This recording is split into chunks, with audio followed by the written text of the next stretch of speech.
எல்லோருக்கும் வணக்கம். என் பெயர் நித்யா.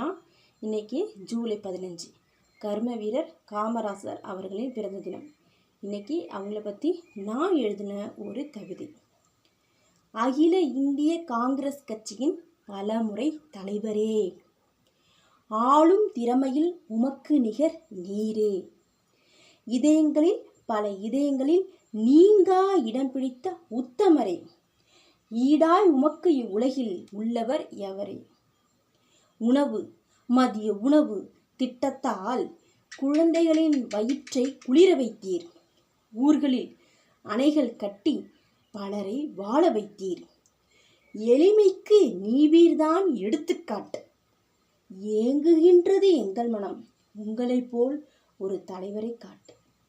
ஐயா காமராசரே, நீவீர்தான் மக்கள் மனதில் என்றும் மகாராசரே. ஒற்றுமையாய் வாழ கற்றுத்தந்தீர். ஓதும் மாணவர்களுக்கு பல பள்ளிகள் கட்டித்தந்தீர். ஔவையும் கம்பனும் உன்னை கண்டால் பல்லாயிரம் கவிதைகள் பாடுவர். அஃது எத்தனை ஆண்டுகள் ஆனாலும் மக்கள் இவ்வுலகில் உன் புகழை பாடுவர். நன்றி, வணக்கம். என்னோட சேனல் உங்களுக்கு பிடிச்சிருந்தா லைக் பண்ணுங்கள், ஷேர் பண்ணுங்கள், சப்ஸ்கிரைப் பண்ணுங்கள். தேங்க்யூ.